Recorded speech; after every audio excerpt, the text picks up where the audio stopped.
Hi, I am Saraswati Kritivasan. I am a faculty in the School of Computing and Data Science.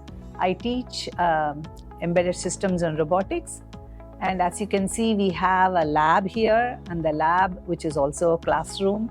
And as you can see, we also have different types of bots. You saw that some students have built some bots for a competition. And we teach the basics of what robotics is about, how you bring in different disciplines into robotics. And the robotics is all about, the robot senses, it actuates, it moves, and then it accomplishes some tasks. So in my Introduction to Embedded Systems and Robotics course, we take a real-world example. For instance, the snakes and ladders is a running example in my course, where the students think about how to navigate, how to sense, if there is an obstacle, what happens, and then how the robot will know whether it's a snake or a ladder. So the logic, understanding the logic, implementing the logic takes a big chunk of this course. And also because it is both hardware and software, you need to have some principles of design, you need to have a little bit of electronics, electrical engineering, so which renders this course and this discipline as a multidisciplinary subject area. So it is very useful for students to experiment here in Sai University. From any discipline, we allow students to join this course.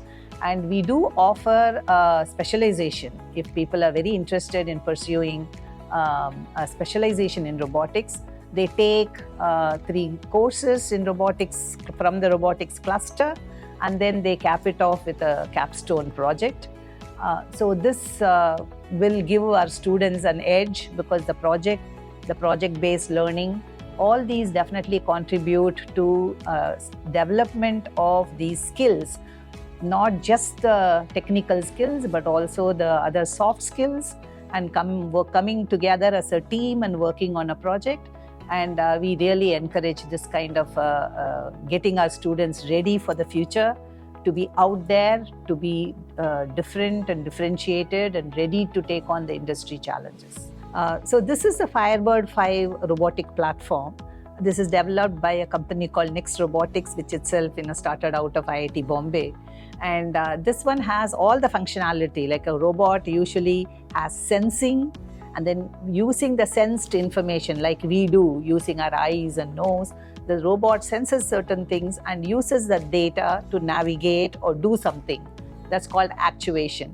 So this robotic platform is used to learn all these different aspects. How do you vary the speed? How do you sense something if there is an obstacle in the path of the robot? What do you do? And then how do you take a different course of path? And also, you have all these, moving the robot by a distance. So many different things in addition to, just doing all these things. You can put other sensors like a camera and other types of sensors and use the input to do all kinds of different applications. And we do teach taking real-world examples.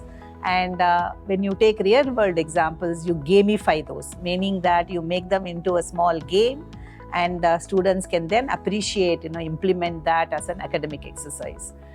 In my class, I have used games like Snakes and Ladders for the students to figure out how the logic works. For any kind of programming, whether it's using a robot or even otherwise, the first thing is the logic, right? You have to tell the robot everything, otherwise it's not going to do anything by magic. So how do you say that? How do you come up with a sleek logic? And how do you use the input from the sensors in a nice way, fuse the sensor information, and take meaningful action? This is what we do in the course. Robotics, the Introduction to Embedded Systems and Robotics is a course that is open for all the students. From the School of Arts and Sciences, even the School of Law, if anybody is interested in taking the course, we open it up to all the students, because it is something that I feel that all students should experience, the hands-on kind of a learning. And so we do that here at Soy University. That's our unique value to the students, where you can be majoring in any subject, computer science, data science, mathematics, physics, biology. But if you still want to learn a little bit more, robots, and you want to experiment that, this is an elective for the majors in computer science and data science, but it can also be an elective for students who want to experiment with these courses and find out whether they have a passion for that.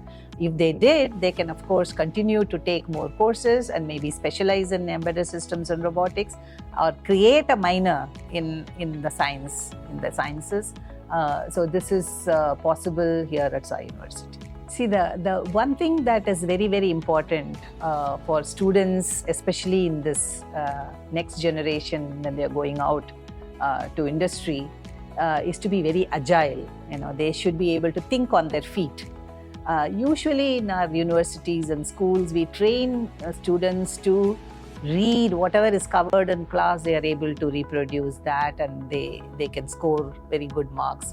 But to think on their feet, how do I make that little difference? How do I tweak something and make it my own? That kind of an attitude, I call it as an attitude. It's not just learning alone. It's to believe in yourself and to be bold enough or not afraid to explore, to say, how do I change a little bit, or how do I think out of the box? It used to be called out of the box, whatever the jargon. But what I feel is the students should be given that ability to go and explore things without having to worry about failures. Even if they failed, that's going to be a learning for them. So that attitude has to be inculcated in college.